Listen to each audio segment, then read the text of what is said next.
pagi. Saya ingin berbagi informasi kesehatan dengan kita semua, yaitu mengenai tulang kita. Kepadatan tulang kita itu mulai menurun ketika kita memasuki usia 30 tahun. Itulah sebabnya sangat penting bagi kita untuk menjaganya sejak sekarang ini agar tulang kita itu tidak mulai keropos.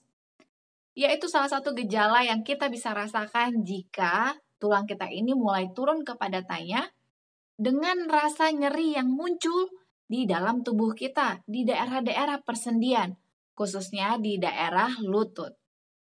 Penyebabnya antara lain karena meminum alkohol, karena merokok, kurangnya asupan nutrisi, kurangnya juga vitamin D, serta kalsium dan vitamin lainnya.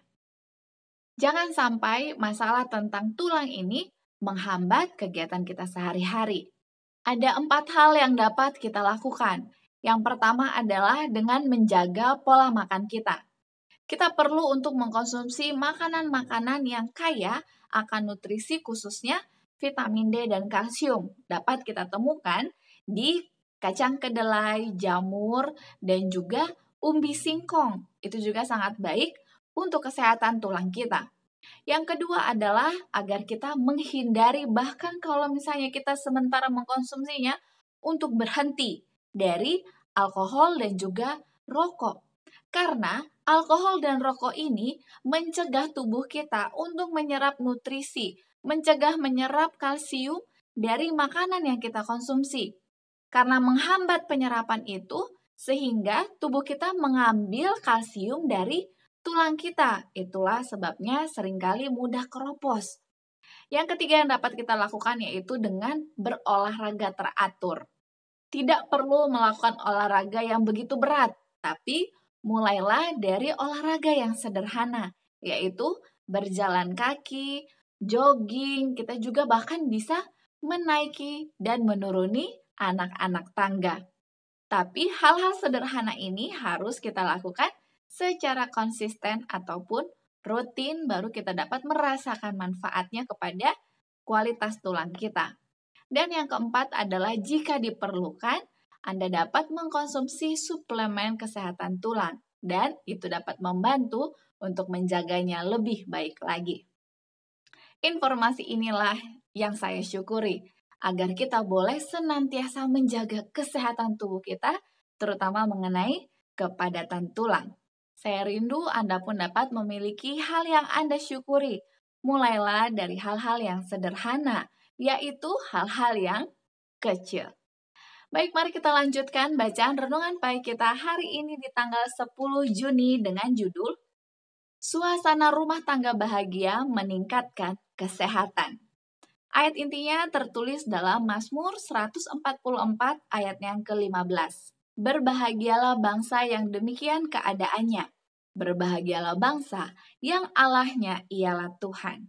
Penjelasannya, sebuah rumah tangga di mana kasih tinggal dan di mana kasih itu dinyatakan dalam pandangan, dalam kata-kata, dalam perbuatan, adalah tempat di mana malaikat-malaikat senang tinggal.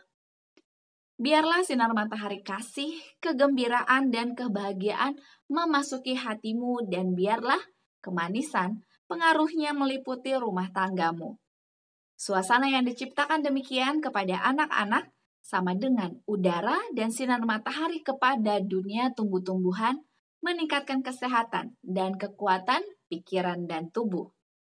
Didiklah jiwa untuk bergembira, berterima kasih dan menyatakan syukur kepada Allah karena kasih-Nya yang besar itu yang telah mengasihi kita.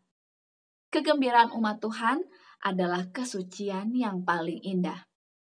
Sedangkan kegelisahan dan kesedihan tidak dapat mengobati suatu kejahatan apapun. Bahkan hal itu dapat menimbulkan kerugian besar. Namun, kegembiraan dan pengharapan yang menyinari jalan orang lain menjadi satu kehidupan kepada mereka yang menemukannya dan menjadi kesehatan untuk segenap tubuh mereka. Hendaklah seorang ibu mengusahakan budi pekerti yang gembira, merasa puas dan bersuka cita. Segala upaya yang dimanfaatkan dalam bidang ini akan digantikan dengan limpahnya dalam kesejahteraan jasmani, dan dalam perkembangan tabiat anak-anak. Suatu roh yang bersukacita akan melimpahi kebahagiaan keluarganya dan dalam setiap kadar yang besar memperbaiki kesehatannya sendiri. Kesehatan orang muda memerlukan gerak badan, kesukaan, dan satu suasana yang bahagia dan menyenangkan untuk mengelilingi mereka untuk perkembangan kesehatan jasmani dan tabiat yang serasi. Sebagai anak-anak terang, Allah menghendaki supaya kita mengusahakan kegembiraan, roh kegembiraan, agar kita boleh menyatakan puji-pujian kepadanya yang sudah memanggil kita keluar dari kegelapan masuk ke dalam terangnya yang ajaib. Aplikasinya bagi kita hari ini, mari kita terus mendidik diri kita untuk senantiasa memiliki roh kegembiraan. Meskipun kita tahu bahwa langit tidak selalu biru, ada kalanya turun hujan. Maksudnya, meskipun kita tahu kita akan menghadapi kesedihan nantinya, ataupun setiap saat, tapi jangan sampai kita menghilangkan roh kegembiraan dalam diri kita. Kita perlu senantiasa bersukacita. Serta firman Tuhan dalam Yakobus 1 ayat 2 menyatakan, biarlah kita memiliki kebahagiaan meskipun kita mengalami berbagai-bagai pencobaan. Mari kita rasakan kebahagiaan hari ini. Slogan kita, awali hari ini dengan renungan pagi. Yang menjadi pokok doa kita, kiranya Tuhan boleh mengajari kita untuk terus memiliki senyuman dalam setiap kegiatan yang kita lalui, baik itu rasa pencobaan yang begitu berat. Tapi dengan kita mengetahui bahwa kita memiliki Tuhan yang lebih besar dari masalah kita, maka kita akan senantiasa memiliki rasa syukur. Jika ada di antara Anda yang ingin turut didoakan, mari tuliskanlah usulan doa Anda dalam kolom komentar di bawah ini, dan Anda pun dapat menulis kesaksian dan juga ucapan syukur yang Anda rasakan.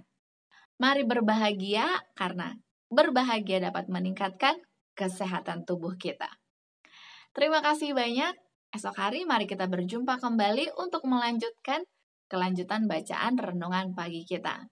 Sampai jumpa, kiranya Tuhan senantiasa memberkati kita semua. Amin.